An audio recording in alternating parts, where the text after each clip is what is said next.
Прошло 70 секунд после старта. И ответил, понял вас, все хорошо.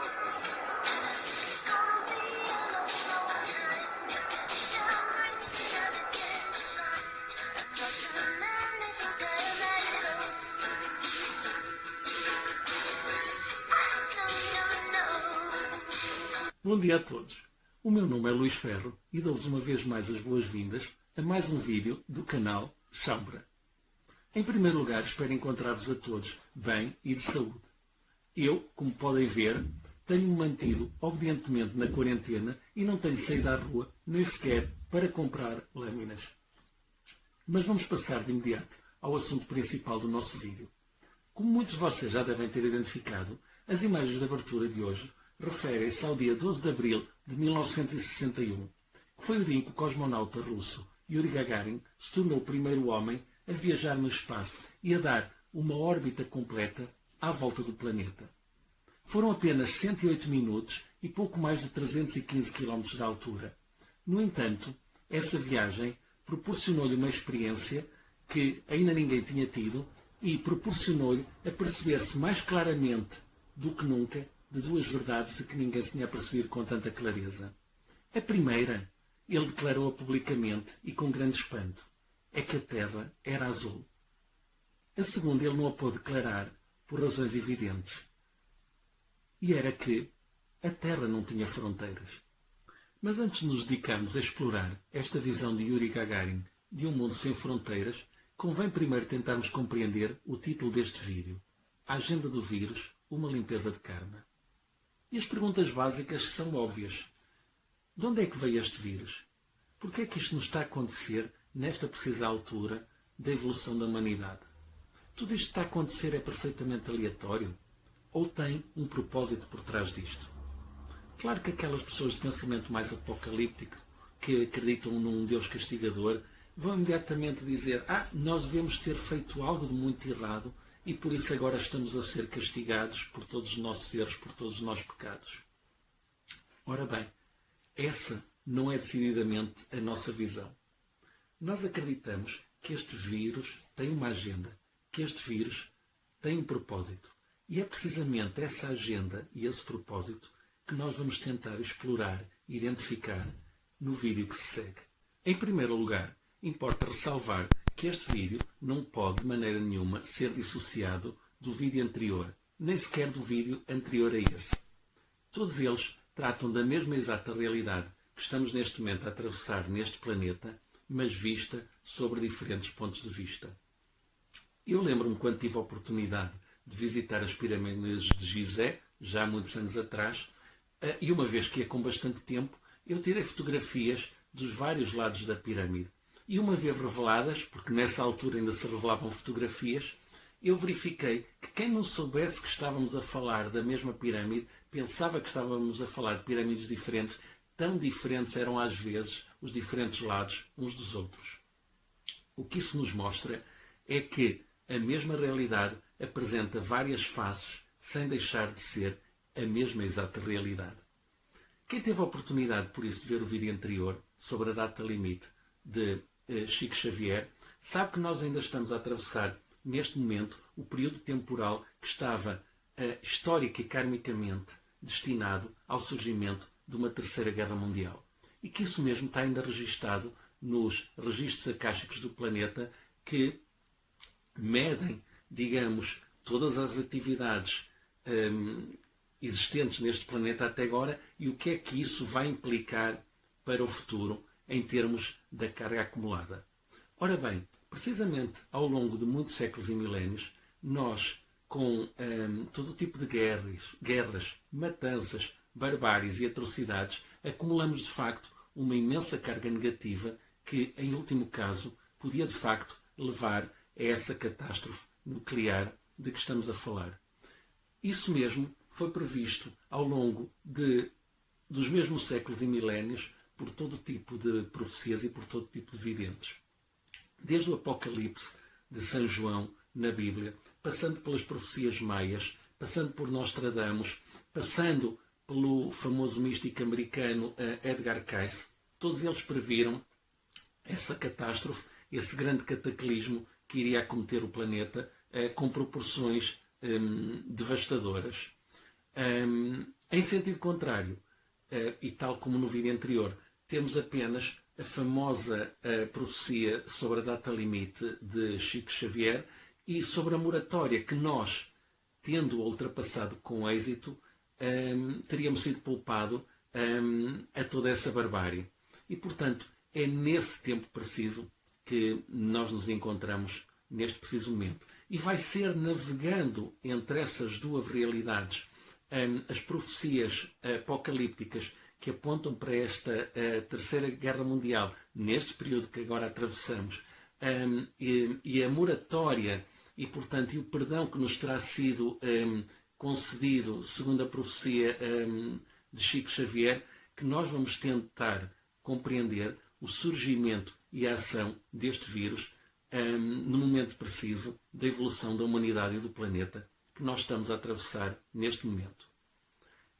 E as primeiras perguntas são óbvias. Porquê a China? Porquê é que este vírus surgiu na China? E já agora, porquê o Irão? Porquê é que a partir do momento em que surgiu na China, quase por artes mágicas, se manifestou imediatamente no Irão? O que é que une estes dois países?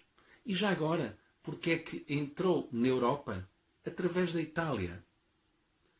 Este vírus, tal como já foi dito, tem uma agenda.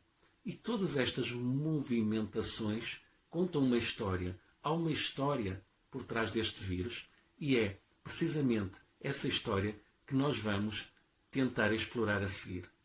Mas então, em primeiro lugar, vamos ver o que é um vírus. Biologicamente, um vírus é informação. Qualquer epidemiologista vos pode confirmar isso. O vírus é uma nova informação que entra no organismo, tal como um novo software entra num hardware. E o vírus não é intrinsecamente mau. Uma grande percentagem do genoma humano deriva de vírus. Grande parte do nosso DNA foi modificado ao longo de séculos e milénios por vírus pré-históricos que fazem atualmente parte do genoma humano. Mas o que é preciso compreender é que, energeticamente, o vírus é algo que procura um desequilíbrio para restabelecer o equilíbrio. Portanto, a pergunta que nós temos a fazer a nós próprios é: qual é a informação que este vírus nos transmite? Qual é o desequilíbrio que ele procura para provocar o equilíbrio? Nós sabemos também que, se qualquer vírus, este ou qualquer outro, não encontrar um ambiente propício à sua disseminação, ele se torna inofensivo. Portanto, se ele se propaga, é porque encontrou um ambiente propício à sua disseminação. Portanto, eu repito uma vez mais esta pergunta: qual é a informação que este vírus nos traz e qual é o desequilíbrio que este vírus procura de modo a restabelecer o equilíbrio? Para começarmos a tentar responder a algumas destas perguntas, nós temos que ter uma visão global de tudo o que está a acontecer no mundo neste preciso momento, quase uma visão de geopolítica. E vamos começar precisamente onde tudo começou e na origem do vírus, a China. Nos vídeos anteriores, nós já vimos que este vírus é um coronavírus. E sendo um coronavírus, é um vírus proveniente do mundo animal, é um vírus proveniente da natureza, do mais profundo do nosso planeta. Mas o facto deste vírus ser um coronavírus não quer dizer que não tenha sido um vírus manipulado pelo homem. E neste ponto, nós, dentro do nosso livre-arbítrio, temos direito a duas visões, uma visão benigna e uma visão maligna. Dentro da nossa visão benigna, nós sabemos que existem, neste preciso momento, centenas ou milhares de laboratórios ao redor do globo a estudar diferentes tipos de vírus, todos com capacidade patológica para eventualmente se virem a tornar perigosos e a poderem se propagar à espécie humana e, portanto, estão naturalmente a tentar estudar uma cura, uma vacina, um antídoto que possa ajudar a combater esses vírus, portanto, se eles eventualmente se tornarem ameaçadores. Portanto, a China, devido aos hábitos alimentares e até sanitários de grande parte da sua população, já foi e infelizmente no futuro poderá voltar a vir a ser alvo deste tipo de coronavírus que se transmitem do reino animal para os humanos. E, portanto, é perfeitamente legítimo e aceitável que num laboratório ou em mais laboratórios chineses estivessem a estudar coronavírus na tentativa de obter curas, vacinas e antídotos para que esses vírus com a potência patológica para se poderem transmitir à espécie humana pudessem ser combatidos se alguma vez surgissem. Portanto, depois temos a visão maligna. E numa visão maligna, nós sabemos que existem igualmente imensos laboratórios ao redor do globo, portanto, a estudar vírus para guerras químicas e guerras biológicas. E, portanto, isso também existe e não podemos ignorar. Assim como não podemos ignorar que nunca nas últimas décadas, desde a famosa revolução da Praça Tiananmen, o poder chinês foi tão contestado e tão disputado como agora. Se nos lembrarmos, no ano passado, em 2019, durante meses consecutivos, milhares e milhares de pessoas saíram à rua em Hong Kong a disputar o poder chinês e as regras que a China queria impor sobre o território. E o governo chinês foi obrigado a assistir de longe, de braços cruzados e a engolir sapos vivos. Portanto, toda aquela contestação que, em vista do mediatismo que estava a ter internacionalmente e por ser em Hong Kong, não podia reprimir da maneira que certamente reprimiria se acontecesse noutras partes do seu território. Igualmente, nos últimos 2 anos, a China tem recebido repetidos avisos da ONU em função das repetidas barbáries, genocídios, torturas e todo o tipo de atrocidades que tem praticado dentro do seu próprio território contra parte dos seus cidadãos, nomeadamente algumas minorias. Há muito pouco tempo passou pelo meu computador uma petição já assinada por milhares de pessoas, portanto, contra o tratamento e a barbárie que estava a ser dada, por exemplo, à minoria muçulmana dentro da China, à minoria uigur, que estava a ser autenticamente exterminada e dizimada e colocada em campos de concentração, portanto, porque a sua orientação religiosa vai completamente contra os preceitos vigentes no território. E estaria iminente a convocação de uma reunião da ONU, precisamente para condenar uma vez mais essas práticas de poder absolutista do governo chinês. Ora bem, em termos de timing, este vírus foi muito oportuno, porque vamos ver então qual era a informação contida neste vírus. A informação contida neste vírus era precisamente que a sua rápida transmissão e contágio implicava, como implicou, uma quarentena. Portanto, as pessoas não podiam estar juntas, não podiam haver ajuntamentos, não podiam, sob risco de se propagarem umas às outras este vírus, não podia haver ajuntamentos. Portanto, se este vírus fosse quimicamente estudado para provocar este efeito, não podia ter ocorrido em melhor altura do que esta. Portanto, quer este vírus tenha escapado de um laboratório que estava a tentar estudar um antídoto, quer este vírus tenha escapado ou sido libertado por um laboratório que estava a tentar fabricar uma arma biológica, o certo é que este vírus tinha uma agenda. E essa agenda parecia ter sido inicialmente cumprida. Mas como é costume dizer-se, o homem põe e o Criador dispõe. E qualquer que fosse a agenda inicial deste vírus, ele foi substituído por um desígnio muito superior. Curiosamente, logo a seguir ao vírus ter aparecido na China, ele apareceu igualmente, quase no imediato, noutro país que até nem tem fronteiras com a China, que foi o Irão, atingindo inclusivamente altas cúpulas da hierarquia iraniana. Outra coisa que uniu os dois países nesta pandemia é que ambos negaram até ao limite das suas possibilidades a existência deste vírus e a existência da pandemia que já se alastrava no seu país, até que foi humanamente impossível manterem-se em negação e tiveram que admitir a existência do mesmo. Mas agora vamos elevar o nosso grau de análise para a escala planetária e para as duas correntes de que falamos no início deste vídeo.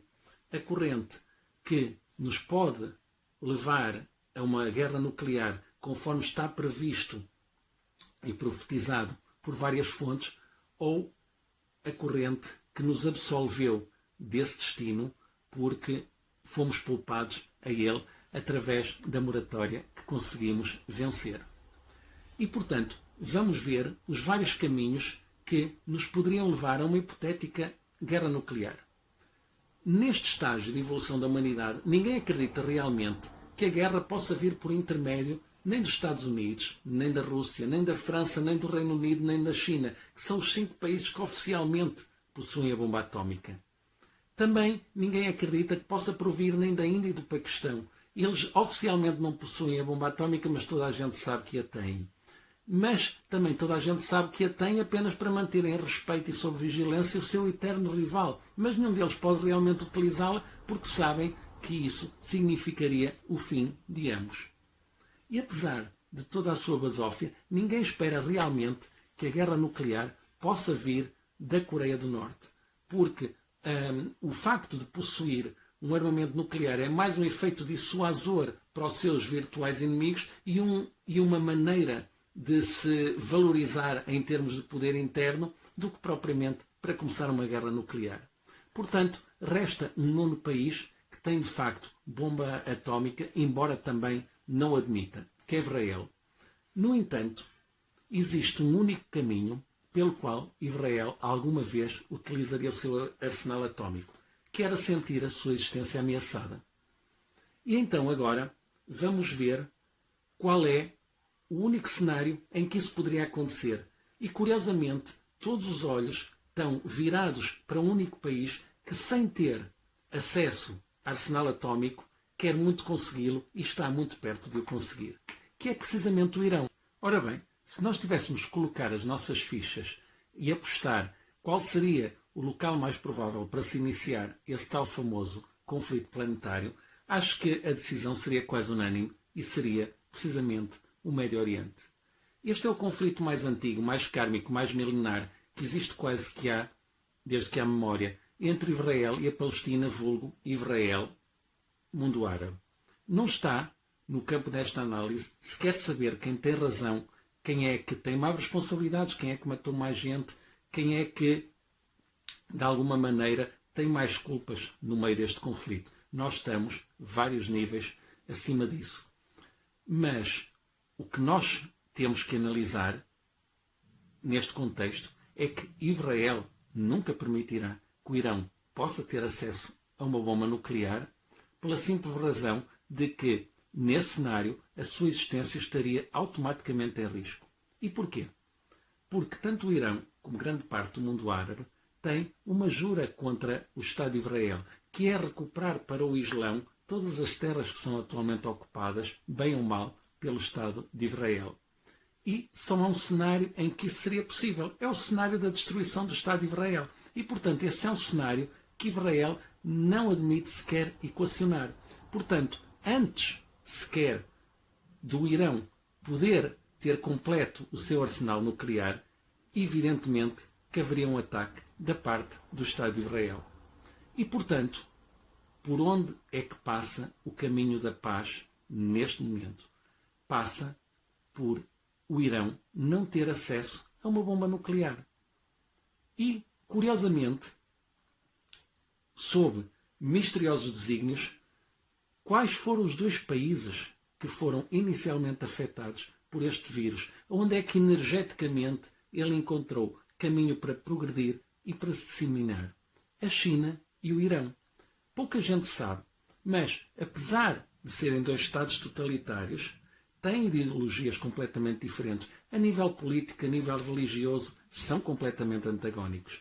No entanto, pouca gente sabe que são igualmente aliados muito fortes. Existe um enorme intercâmbio a nível tecnológico e a nível de mão de obra entre os 2 países.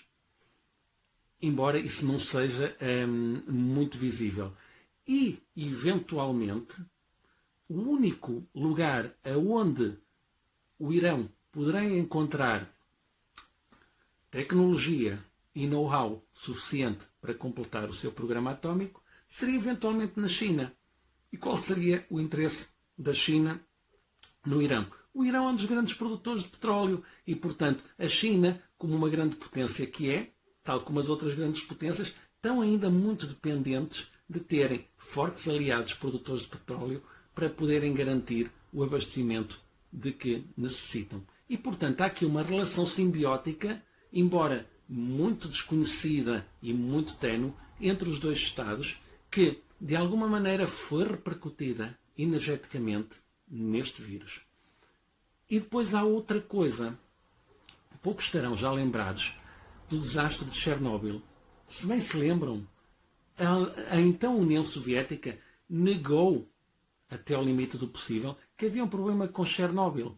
Estavam a morrer dezenas e centenas de milhares de pessoas e a União Soviética continuava a varrer para debaixo do tapete o problema de Chernobyl. E só quando não havia mais por onde negar é que assumiu que, de facto, tinha havido uma explosão num reator nuclear e, portanto, grande parte daquela zona, ainda aos dias de hoje, é inabitável e continuará durante mais algum tempo, de certo, inabitável.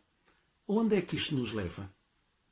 Leva-nos a que, uns anos mais tarde, o próprio Mikhail Gorbachev admitiu que o incidente de Chernobyl foi uma parte muito importante na desintegração da União Soviética e de todo aquele poderio. Portanto, o facto de à população ter sido negado o acesso à verdade fez ruir alguns dos laços que, apesar de tudo, mantinham aquele gigante unido e foi, digamos, uma das principais machadadas na União Soviética. Se virmos o comportamento da China e do Irão durante o início desta crise pandémica, nós vemos exatamente o mesmo tipo de comportamento e o mesmo tipo de atuação.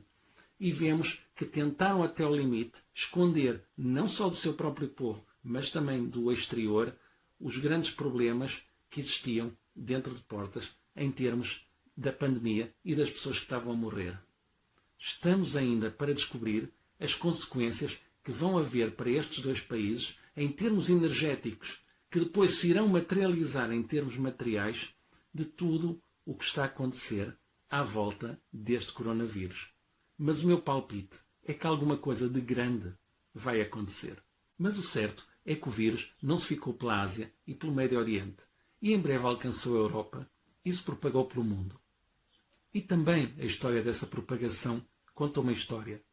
Mas antes de tentarmos compreender qual é a história por trás dessa propagação e antes de deixar o mapa dos diferentes países em que essa propagação se desenrolou e como, eu peço-vos para elevarem as vossas memórias de novo até aquela manhã de 12 de abril de 1961, em que o jovem Yuri Gagarin observou que o planeta não só era azul, mas era totalmente livre de fronteiras.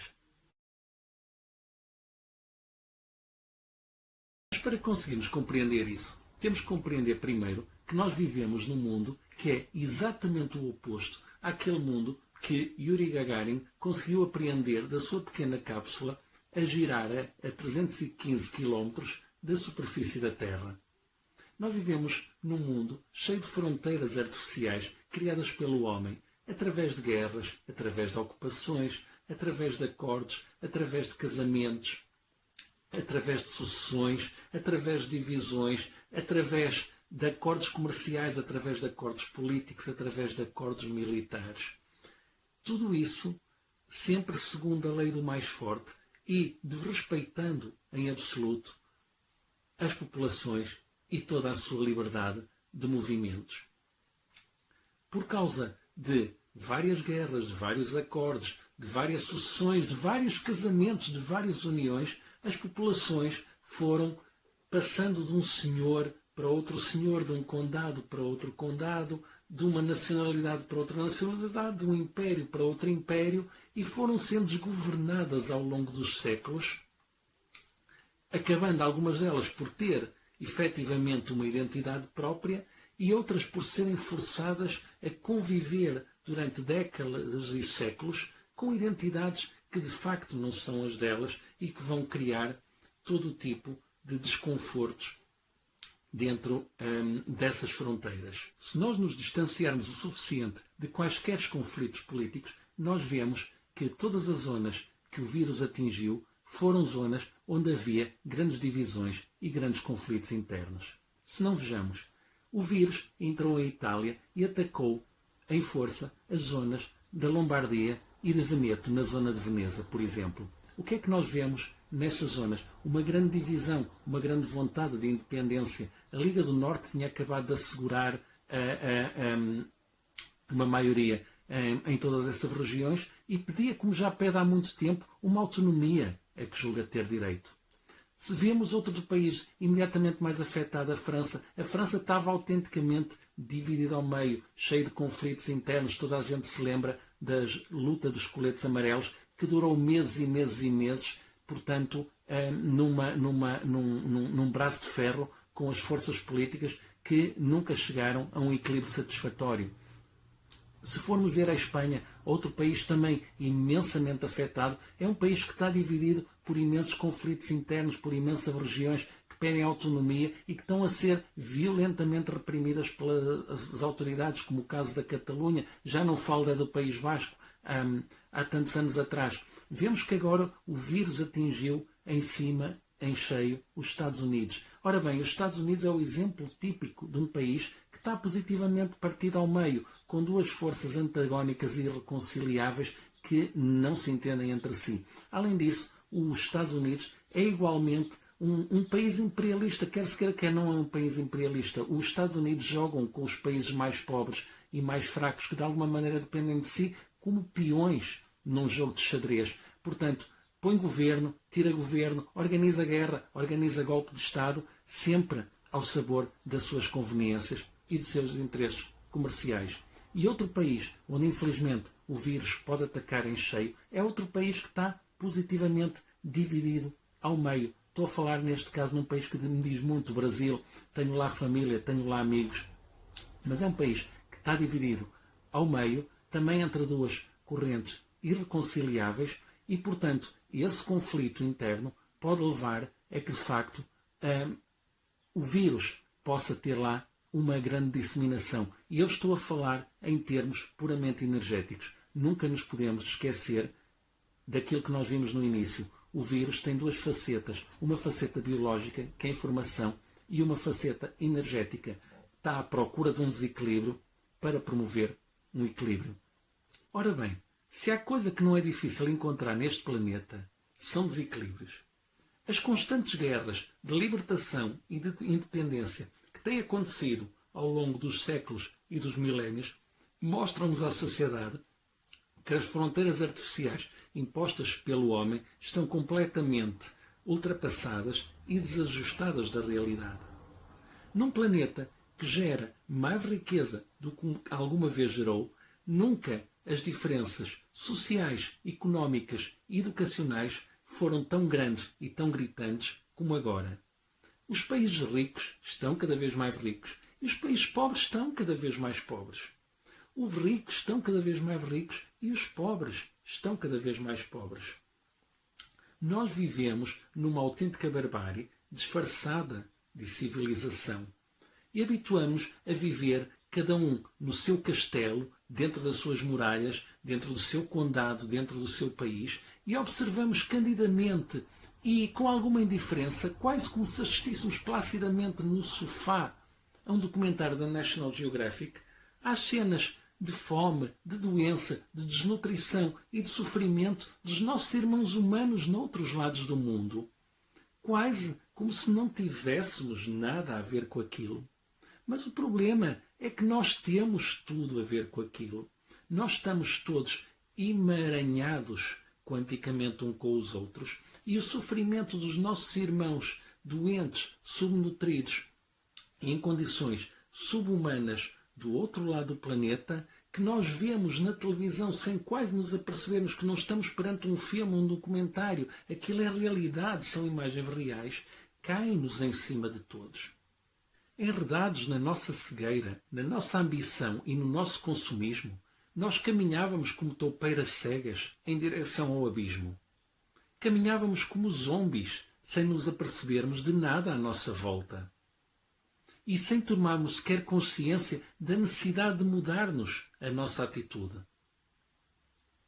Mas o divino é absolutamente perfeito. E o divino nunca se engana. E o divino lançou sobre este planeta uma energia perfeitamente disruptiva que tem como única intenção fazer-nos aperceber dos nossos próprios enganos e fazer-nos encarar a nossa própria realidade. E foi aí que chocamos de frente com este vírus.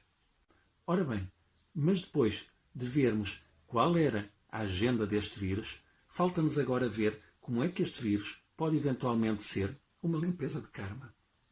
E nós, neste momento, ainda continuamos com os dois caminhos abertos a que nos propusemos no início. O caminho da guerra e o caminho da paz. Ora bem, se, eventualmente, o mundo seguir o caminho da guerra, o que é que isso implicaria? Um desastre a nível global, parte do planeta afundado, parte do planeta inabitável, uma morte generalizada de grande parte da população e todo tipo de doenças, dificuldades respiratórias, radiação. E qual seria, em caso de guerra, dessa catástrofe, a atuação do ser humano? O ser humano iria automaticamente isolar-se dos outros seres humanos. O ser humano iria ter medo da propagação de doenças, iria ter medo da propagação da radiação. Como é que nós andaríamos? Andaríamos provavelmente todos os que pudéssemos, andaríamos de luvas, andaríamos de máscaras, cada um se fecharia no seu canto, cada um se fecharia no seu reduto, cada um faria ao máximo para evitar o contacto com outros seres humanos, com medo de que eventualmente eles pudessem estar infectados e nos passassem alguma coisa. E agora vamos ver o que está a acontecer com esta pandemia. Não aconteceu nenhuma tragédia, não aconteceu nenhuma guerra nuclear e, no entanto, todos nós, eu não, mas muitos de nós, não estou a dizer que é bem ou mal, estou a dizer que eu não, também tenho estado maioritariamente o meu tempo dentro de casa. Mas a maior parte de nós anda de máscaras, a maior parte de nós anda de luvas, evita qualquer contacto com outros seres humanos e todos nós temos um medo inconsciente de sermos contaminados por outros.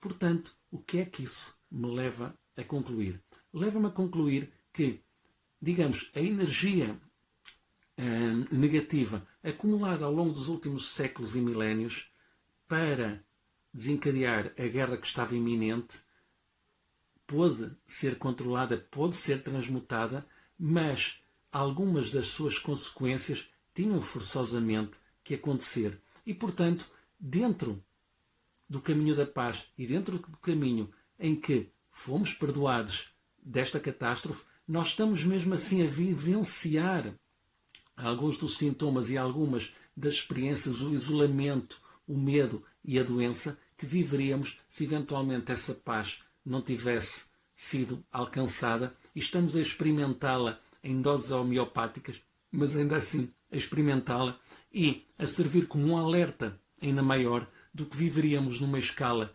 monumental se eventualmente não tivéssemos seguido este caminho da paz. Eu não estou aqui a pugnar nem contra São João, nem contra o Apocalipse, nem contra as profecias maias, nem contra Nostradamus, menos ainda contra Edgar Cayce. Mas a minha fé vai inteiramente para a profecia de Chico Xavier e para a intervenção da entidade de Cristo que nos poupou a tudo isso. E faço minhas as imortais palavras do jovem Yuri Gagarin quando, do alto da sua pequena cápsula a 315 km acima da Terra, disse que acreditava que tudo ia ficar bem. Eu também acredito que tudo vai ficar bem. Um dia abençoado para todos vocês. Земля сообщила. Прошло 70 секунд после старта. Я ответил, понял вас, все хорошо.